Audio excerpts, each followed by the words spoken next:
Here we are. Welcome to the Here in the Hills podcast. I'm here with Clay King. Clay, do you mind introducing yourself? Tell us a little bit about where you come from. Yeah, absolutely. I am, to cover the boring basics, I'm the general manager of a couple businesses, tourism-related businesses in Keystone, which is right next to Mount Rushmore. I can actually see Mount Rushmore if I walk out my office door. It's amazing, beautiful part of the hills. I'm the general manager of the National Presidential Wax Museum, coffee shop and wine bar called Grapes and Grinds, and a 18-hole mini golf course called Holy Terror Mini Golf, all located right there near, just a few minutes from Mount Rushmore in Keystone. Yeah, your actual location is a perfect spot. I know you have some outdoor activities there at the, I almost called it Executive Grill. But, it's fine. No. But no, you guys have a wonderful setup. I don't want to call it a compound or facility, but yeah, you could spend some time at the Wax Museum. You could take the family, go do some mini golf, and then ultimately refresh yourself with both homemade gelato and a coffee. Yeah, absolutely. I like compound. You could do that. That's fine. That's fine. But yeah, I guess the ultimate question on here today is, why are you here in the hills? Oh boy, I was thinking about this at length today, and I was kind of digging into my past and just kind of what was my first experience with the Black Hills, and to go way back in my past ad nauseum.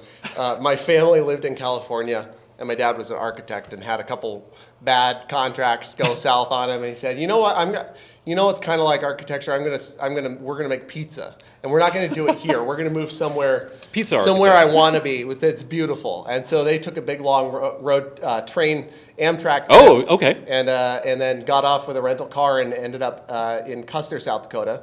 And they found an old opera house, the Garlock Opera House, that had been kind of defunct and had been vacant for several years. They purchased that.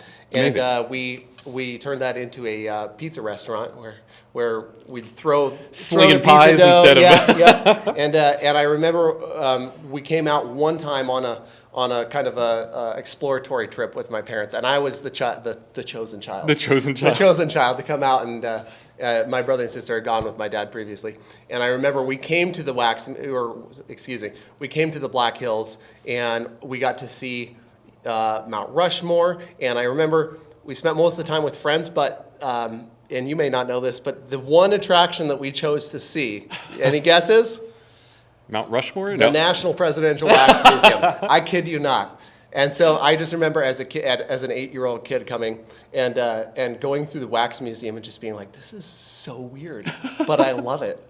And that's always stuck with me. So it's weird. It's this little blip in my past of before I even lived here and before I even grew up here, that kind of tied in 20 years later. No, I would say I have similar kind of roots. I have some family that homesteaded here back in the olden days, back in the homestead days. I have Where?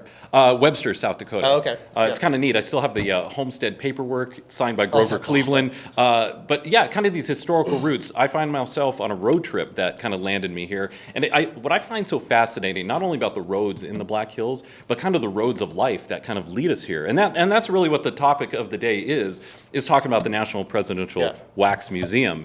You mentioned some of I don't want to say the heads, but it's definitely an experience when you have these eyes on you. Yeah, absolutely. I have to stop you because I can't let this go by.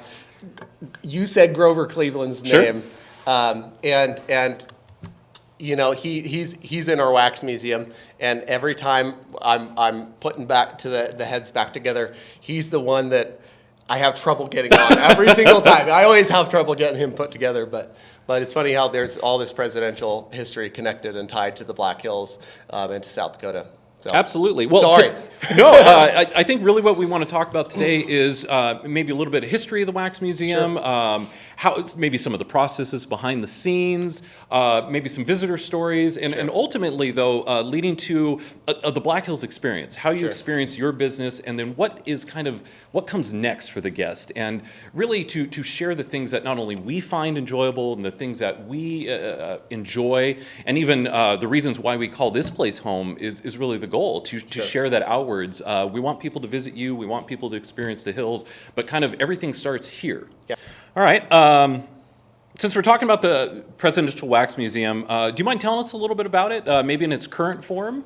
Yeah, for sure. So in its current form, we are a wax museum featuring every United States president at least once.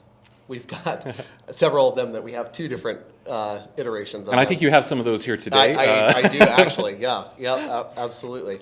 And they're all they're all displayed in kind of dioramas or scenes, vignettes from presidential history. So we have, all the presidents and then about 50 other wax figures relevant to the United States presidential history. And, as people go through the museum, we have a self-guided audio tour. So as you go to each scene, you don't really know what you're looking at unless someone can explain it to you. But, Sure. So you get a little remote that we give you with the tour. Yeah, and actually we probably have it right here. Yeah, and as you go through, you just see a number that you want to learn more about in an exhibit. You press that number in and you hold it to your ear. That way you can listen to the ones that interest you and pass up something that you might not be interested in. Do any of the audio tours maybe use real audio from maybe clips or recordings from the past also? A couple of them do. Yep. Some of the newer ones have that incorporated. No, I've walked through there a few times. It really is a historical journey. Some of the ones that really strike me, obviously the Kennedy one. There's one of absolutely. LBJ that I think is pretty powerful. But then there's also ones of the post-war summit between Stalin, Truman. Yep. Is that true? That I thought was pretty powerful too. Yeah. Yep. Absolutely. No, it really is a historical journey, not just, obviously of historic America. I'm thinking of the Betsy Ross flag and things that are in there also. Yeah. So I guess, what are some things, tell us about maybe the process. You said there's some new ones, there's also some old ones. Do you mind talking to us and maybe walking us through some of those processes? How it all comes together? Absolutely. And it's an incredible process. I mean, this process has been going on. It's an extremely old art form. I don't know, if you've heard about that before, but I mean, wax was used in creating effigies of royalty as far back as the Egyptians. Oh, wow. And so, through the years, it's been kind of its purpose has changed and throughout history, but it's kind of had a different purpose in different points in history. So it's interesting that it's one of the only ways that you can really keep, before the modern age of videography and photography, it was the only way to truly capture the 100%, likeness of an individual. And it's interesting. So to make a wax figure is really interesting because it all starts with a vision. So what we do is we say, okay, we have a president that we've never done before. What's a historical scene that people remember and from their potentially presidency? connect to, and maybe have seen it in media also. Absolutely. What are some of your oldest wax figures that are in there? It's a little bit hard to say as far as which ones were created. Sure. You said you were coming here as a child, and the Wax Museum was one of your first stops. Yeah. Were there some memorable ones that you remember that you potentially have also still in the facility? Yeah, honestly, all of them that were there at when I came through would still be there. Amazing. Yeah, because the museum was the brainchild of a gal named Catherine Stuberg Keller, who was the daughter of German immigrant mannequin makers. Oh, wow. Who came to the United States in the early 1900s. And so she worked for the family creating mannequins, and what they realized was that if you're making, mannequins were really popular at that time for, department stores and things like that. But what they also realized is they arrived kind of in the United States right around the beginning of the silver screen era. Sure. And in Hollywood. So she was in Hollywood. And what they found is that by creating wax figures, so movies at that time had certain laws as to how people, especially children, could be used in movies, and so you could only have a child in a movie under certain circumstances. I couldn't tell you exactly the whole breakdown, but for that reason, oftentimes when you see a child, like an infant, in an old movie from prior to 1930, so we would have mannequins standing. It would be a wax baby. And so she spent a lot of time creating these wax figures. So the rail yard scene in Gone with the Wind, where there's hundreds and hundreds of wounded soldiers in the rail yard, dying soldiers. I think they said close to 100 of those are wax figures that Catherine Stuber. I was just going to ask. Those would be ones that she had her hand for in. that scene. Amazing. Yeah, and amazing. so she was very, very well known within Hollywood, even among movie stars. And she would actually here's a picture of her with a wax figure she made of Charlie Chaplin. And she was good friends with Charlie Chaplin and Mae West and others, and they would actually request a personal figure be made of them for their own purposes. I'm always blown away of not only the detail, but even when they're photographed, the realism that comes out. I actually originally thought this was her standing next to the actual Charlie Chaplin. Right, yeah. When you saw it, I felt like I had to mention, no, that's not him. But yeah, I think, I don't want to say the hands were the giveaway, but it took a second look for me. But that's always what impresses me. And even walking through the museum today, looking at some of the older wax figures versus some of the newer ones, and we'll touch on that soon. There is quite a stark difference in terms of the detail. It just amazes me, though. Yeah. And, on that note, one thing that I would say is that it's interesting that, the wax art has kind of progressed through these stages of, back in the mid 1900s, it was very stylized. You know what I mean? It was very stylized, so it wasn't ultra realism. It was almost stylized, almost like you'd be able to tell the difference of one painter to another painter. That would come out. They'd be very realistic, but you could tell that there was a certain style in the painting of the face and how it was executed. Incredible. And now it's very, very hyper realistic. Oh yeah, I would say hyper real. I'm going to highlight one. The Trump wax figure is absolutely, and I say uncanny because it feels like the real person is standing there. When people visit the Wax Museum, what would you say is the number one thing people walk away with, in terms of experience, or maybe what is the experience you want them to walk away with? I think it totally depends, because what I've learned over the last, I've been doing this for 11 years now, is that the beauty of what we have to offer is largely because it's different for everyone. It's different for the 8-year-old that's studying U.S. history and surprisingly spends 2 hours in the museum insisting on listening to every single one of the audio stops. It's different for, the college student or the family that want to just see something weird. Honestly, that you can barely see anywhere else these days. Absolutely. I'll be honest, this was the first wax museum that I've actually been to. That I don't want to say is directly accessible, but it's right on my doorstep. And being able to experience that, and not all the exhibits are just diorama type. Some you could actually interact with. Is that true? Well, we have. I don't know about interact with as far as get up. The scenes are almost art in themselves.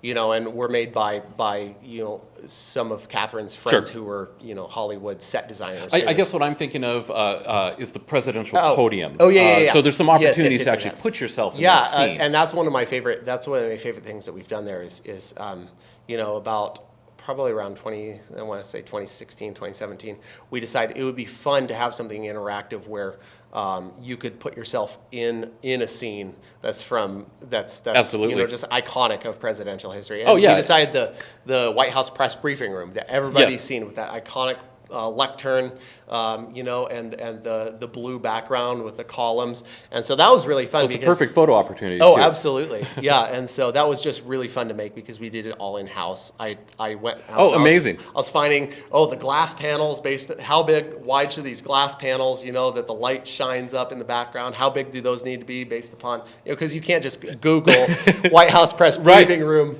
Recreation kit dimensions, So you're taking your own photos and you're kind of piecing it together yourself. Yep. Try to find the little investigative work. The really hard to find carpet that has stars, like just the right kind of stars on it. No, it really is quite the experience. It's immersive, and that's what I love about it. Can you kind of walk through the process of maybe what it's like walking through the doors for maybe one of these guests, what they experience? And kind of the pathway that they would find themselves walking through. So when you walk into our facility, you walk right into we have a really big gift shop People don't, a lot of people come just for the gift shop, even if they don't plan to go through the museum. Well, So that's I an know option for you guys people. have custom Oh, yeah. merch and Yep. things that Yep, are yep. definitely unique to Oh, absolutely. to what you have. Yeah, and then from there you can come in anytime. We don't require advanced reservations or anything. You could come in and start your self-guided tour anytime.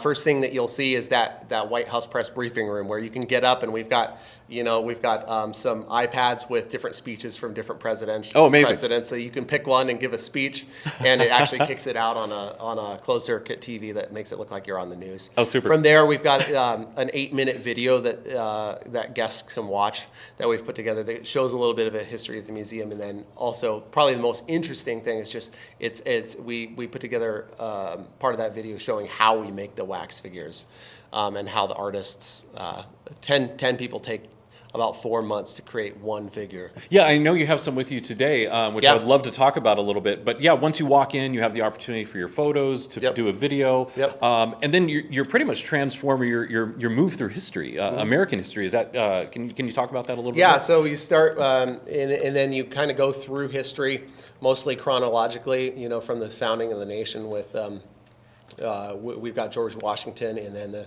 the signing and the drafting of the Declaration of Independence, and then moving through history. And so it's really neat because you can kind of get a whole picture of all of history, and it really sticks because it's visual, it's auditory, and it's just an experience. I love it that's because very it puts unique. you in that space, like Yeah. you're there Yep. as a part of it and part of history, and I think that's what makes it so powerful Yep. For your visitors. The process of how they're made. This is what I kind of find fascinating because they're not done overnight. There is a very significant process that goes into it, and there's a team of people, from what I Yep. understand, that build these. Correct? And I know you have some today. Can you walk us through? Maybe talk about some of that. Yeah, absolutely. So I'll go ahead and pull Yeah, them over yeah, here please. so you can take a look at them. This is kind of a little bit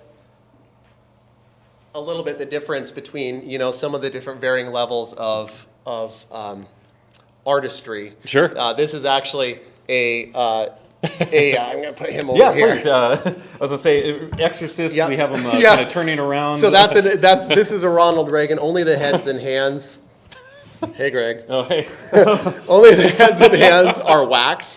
And so this is one that we actually decided to redo recently just because he wasn't Not one gonna of our blow this best, and folklore has it that he used to be kept in a room with a furnace that malfunctioned, and so he got a little bit droopy.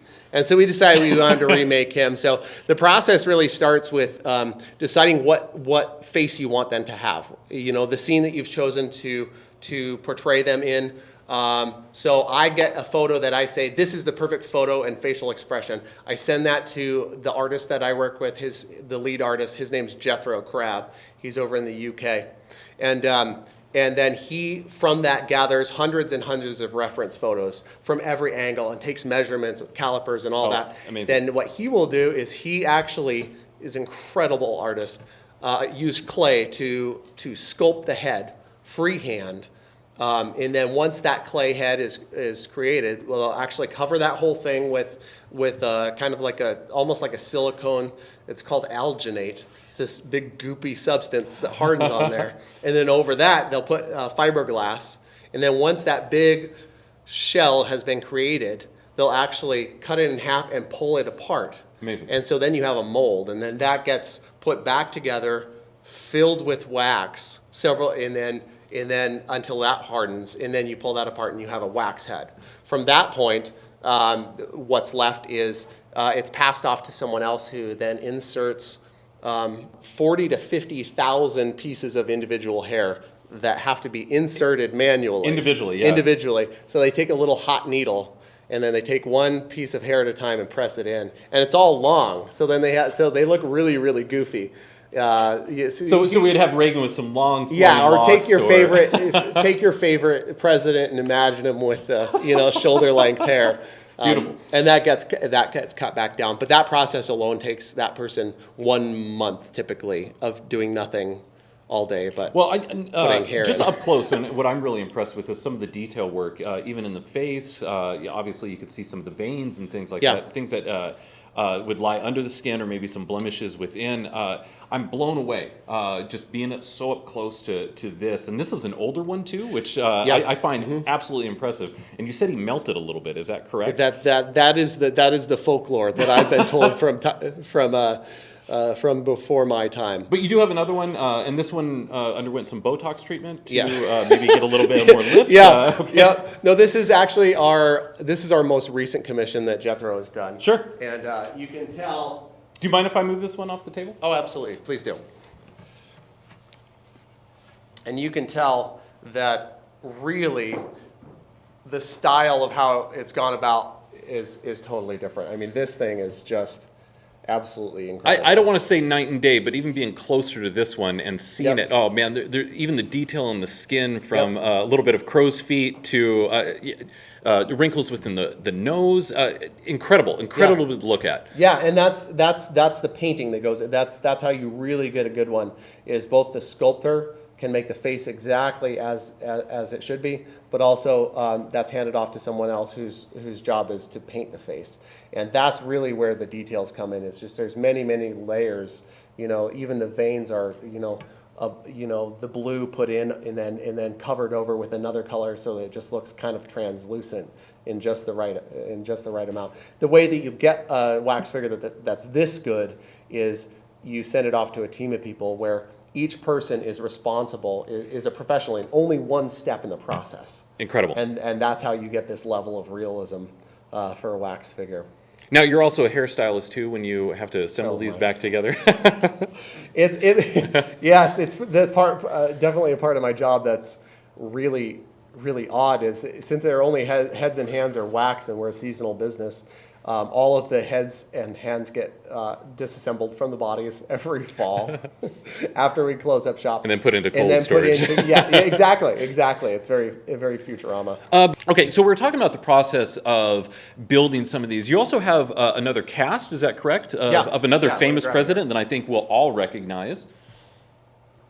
Absolutely. This is actually what's called a life mask. There's life masks and death masks, and these are basically castings off of the actual faces of people from history. Incredible. So this would be the exact scale replica of Lincoln himself. This correct? was essentially so this is what's called a Volk mask, named after the guy who produced them, Leonard Volk. And he went to Lincoln, and Lincoln allowed him to cast his face. Amazing. From that original cast, there was only a handful of copies that were made as kind of like personal favors or just cool collectibles. And this is actually one of those. So this is actually exactly cast off of Abraham Lincoln's face. A couple of which is cool in itself, but the thing that I find the most fascinating about this is that it was actually borrowed from our museum and from Catherine Stuberg Keller by Walt Disney himself. And he used this to create the animatronic Lincoln. I was just going to say, I've seen that a few times in myself. That was featured the robotic Lincoln at the 1964, I believe, World's Fair. Oh, incredible. And this one's unique to us also because Abraham Lincoln in our museum, as I told you how the wax figures are made, they freehand a sculpt. This is our Lincoln in the museum was actually cast off of this. Yeah, and that's a wonderful looking one too. Obviously, he doesn't have the facial hair or anything in that one. Yep. But what is Lincoln doing in how did you use this one in the wax museum? Can you describe maybe the scene with him? Oh, for sure. Yeah, this is. We cast him in the Lincoln Douglas debates. Okay, so it would be almost, I don't want to say younger Lincoln, but it would be more pre-presidency, is that correct? Yep.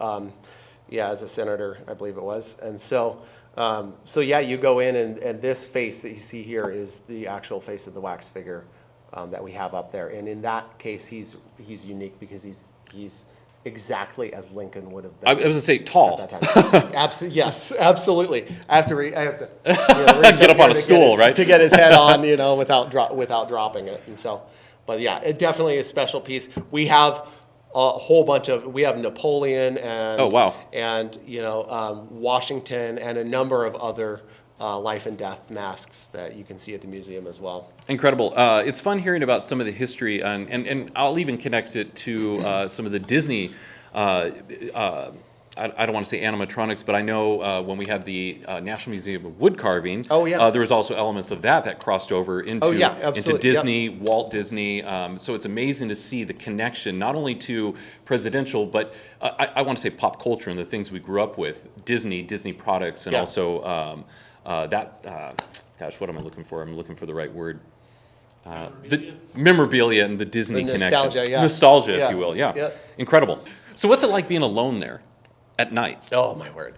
I get this question all the time. Well, you have a bunch of dead eyes looking back Oh, at absolutely. you. Well, and it was weird because my first year there, I would have to go through there all the time, and it was just uncanny and so just eerie. Stop looking at me. Stop! You feel like eyes are on you all the time, and people are so fascinated by that. I mean, I had a kid that worked for me, who's now a good friend of mine. That when he worked there, one day he comes up to me and he says, "Okay, we closed up. This is when we're closing at 5 instead of 8." And he goes, "I have a film class for school. Can we please do a horror movie?" Oh, it's a perfect setting. Yeah, absolutely. And I was like, "Oh, I'm tired." And I was like, "This is never going to happen again." Absolutely, let's do it. And so, if you look hard enough, there may or may not be a very amateur video out there on YouTube that might make you The horrors of the Wax horrors of the Museum. Wax So you guys yeah. are doing a Halloween festival now too out of there, no? Yeah, I get asked that all the time, but unfortunately, we can't because of the liability of the artwork but Keystone does do an incredible Halloween. Yeah, they almost put on a town festival, correct? Yeah, yep, the Haunting of Keystone. Yeah, and some of the businesses are themed Halloween. Yeah, it's a big citywide event. Yeah, and they set up like multiple haunted houses in these very unique locations, and there's tons and tons of people that volunteer for it, and it's just an extremely professional Well, job. Keystone has a lot of history, and it goes back to not only the gold mine era, but I know there's like the old schoolhouse there, also Old Town Keystone, but even some of the attractions. I'm thinking like Big Thunder Gold Mine, which really dates back to the history and some of the old world connection or the gold era connection of the Black Hills. Yeah, down at the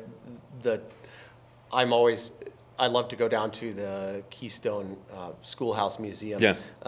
If nothing else, because did you know that they have a bath, one of President Taft's yes, bathtubs? one of the big claw-footed bathtubs. Yeah, and that's did you correct? know he used to send them ahead of himself Oh, I heard to about different this. places Yes. that he would need to go visit, so that he would have an oversized clawfoot bathtub available for him. Ready to go, bathe. just for him. Yeah, and so that's down there. So Check it out. there's definitely, but that's what I think is so amazing. There is a lot of presidential history within the hills. Obviously, Mount Rushmore is right up the road from you. You have the Wax Museum. There's a historic connection to Keystone.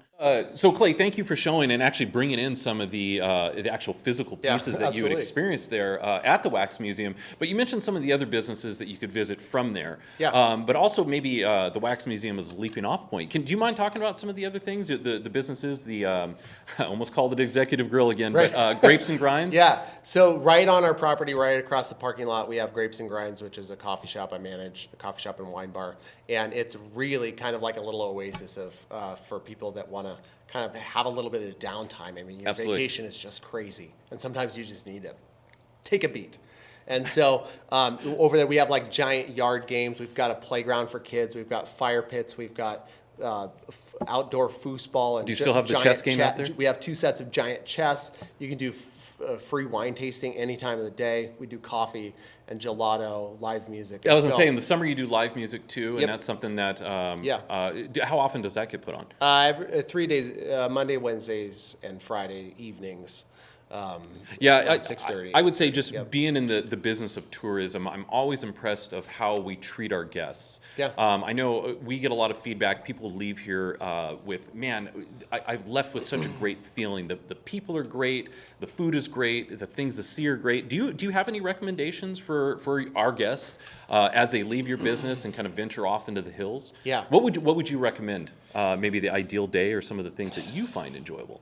It's so hard because there's so much to do and so many options, and I think it largely depends on if you're an outdoor type or whether you're into history or there's so much to do. But what I would say is that I feel like a must do is to starting in Keystone and taking Iron Mountain Road and making a big loop Beautiful through Custer drive. State Park and then up past Crazy Horse, up back through Hill City, and then back to Keystone is just you hit so many highlights of the most beautiful scenery in the Black Hills. That's what I love about the hills is that I want to say all roads potentially connect to each other. Absolutely. I love sending guests through Keystone, down Iron Mountain Road, into Custer, even taking the wildlife loop. Needles Highway is also beautiful from there. But you really can make a loop. You could almost make a full day of like a Keystone experience. Visit the memorial during the day, during the morning.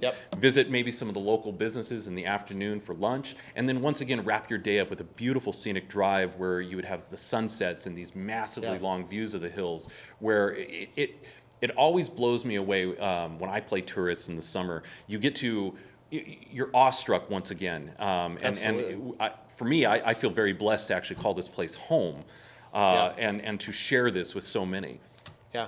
Absolutely, and I love that there's so many different things to do. There's incredible hikes. That's kind of the way that my wife and I approach vacation when we go somewhere else. We want to do a little bit of everything that's totally different from one another. So Absolutely. We'll pick our big Mount Rushmore or attractions experience that we're going to do, and then we want to get away and we want to find drive out in the middle of nowhere, even where there aren't any other tourists, and see some scenery that no one else gets to see. Like in Custer State Park, there's some offshoot gravel roads that you can take that will take you through some amazing scenery that a lot of the other tourists aren't taking. Absolutely. And just kind of get off the beaten path. Are there any particular, I don't want to call them hidden gems, but are there any hidden gems that are maybe a little off the beaten path that you would potentially recommend? I always recommend like Rough Lock Falls. I don't want to say that's off the beaten path, but you have to take the canyon and then a little side road to get there. That's one of my personal favorites, especially in the fall. Is there any that you would potentially recommend? Yeah, two of my favorites are getting up to Bear Mountain Fire Outlook. Oh, absolutely. Have you ever been up there? No, I've been to. Is that one you take from Mystic Hills and kind of go up? That one you take from Limestone near Crazy Horse. But it's beautiful. You get a beautiful drive through the Black Hills, and it ends at a fire tower that overlooks, a huge swath of the Black Hills. Absolutely. And you could take your kids up to the top, and there's always someone there manning it, and they're bored and lonely, and so they love to and then they love to tell your kids all about what they do, and you're oftentimes the only people there. And I know there's some other incredible views. I'm thinking right now Black Elk Peak. Is that something you've kind of gone up to too? I know. I think you get some of these beautiful views from these fire towers. Absolutely. And a different way to appreciate the hills. Yeah, absolutely. Yeah, Black Elk Peak is by far, formerly known as Harney Peak. So if people see both those names, is an incredible opportunity to have the best vantage point of the entire Black Hills. Absolutely. And what is it, the highest point between the Rockies and the Swiss Alps? True. I believe. So, I highly recommend that in the summer if you're up for a good hike as well. Yeah, a couple other good hikes. You mentioned Crazy Horse Memorial. They do the Volksmarch. Is that anything you've ever done during that time? Because that also offers another incredible view of the Black Hills too. Yeah, absolutely. And that Volksmarch, takes you up close and personal with Crazy Horse Memorial, and I don't know exactly where you end nowadays. Now that they're doing work on the arm. Oh, sure. But you get up really close, so you can see the actual scale of how big everything about Crazy Horse is. Yeah, I don't want to say the Black Hills are kind of the land of sculptures, but yeah, they are. They are, and they capture it in a very majestic and very incredible way. I would say. Awe-inspiring, definitely grandiose in scale. Watch, I'm going to plug South Dakota. There's a saying around here. It always strikes me that it's hard to plan how much time you need in the Black Hills. We have a lot of guests that come through and say, "Oh, we're just passing through." My personal story is, I was here for 2 days. I had to cut out a Yellowstone trip just to stay here longer because I was impressed, and you touched on this, just how much there is to see. There's a saying, it goes something like, so much South Dakota, so little time. Absolutely. That absolutely rings true. Yep.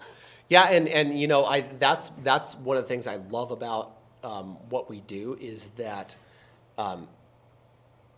if you come here and you talk to the locals, the people that grew up here that love it and have seen it all, like everyone's willing to help you, like figure out like what exactly is going to be the best vacation or the most memorable for you and your family. And I think love it's because, doing that for people. Yeah, it's definitely all personal to us, and I'm going to speak for all pretty much tourism businesses. Our guests leave with that feeling, but you could feel the passion from whether it's the business owners, the people that man and kind of run the towns. Sure. You walk away with a different feeling that I think you don't experience necessarily everywhere.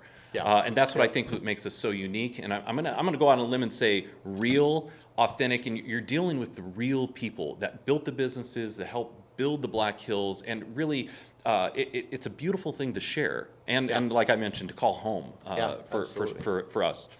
So we have millions of guests that come through here. I think the memorial, Mount Rushmore, sees definitely over 1 million visitors per year, and a lot of them make their way down to Keystone and into your businesses.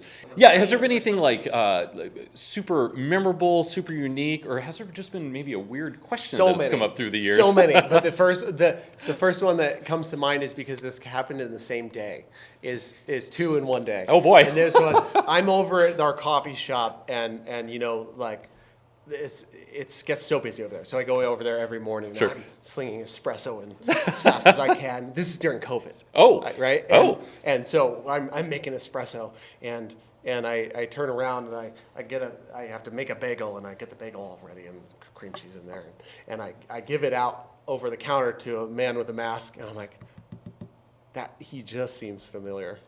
and so then I go back to my job, and then I get a little bit of a break, and I get a text from a friend of mine who she comes down with her toddlers like 3 days a week. and Paige says, look, and she'd taken a picture of the man. She goes, it's man? Chris Kattan.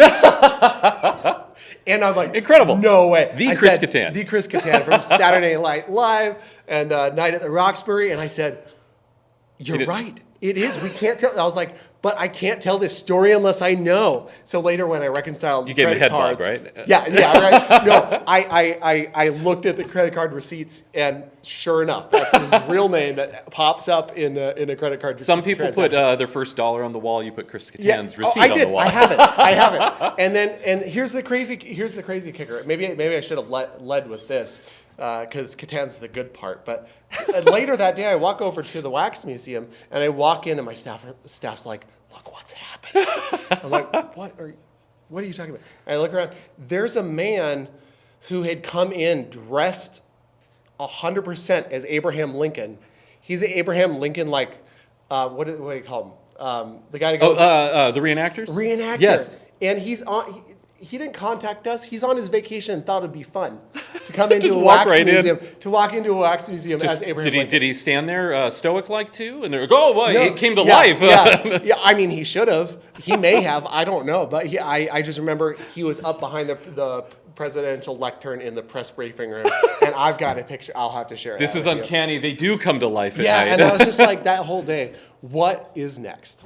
I don't know, and that's Keystone, and that's my industry for you. It's just wild and unpredictable, and well, it is the Wild West, but it is fun. And I don't want to say that's what makes our job easy, but the Black Hills are beautiful. The people we deal with, we're sharing this wonderful place with them, and these stories that we walk away with are definitely something that we keep in our archives too.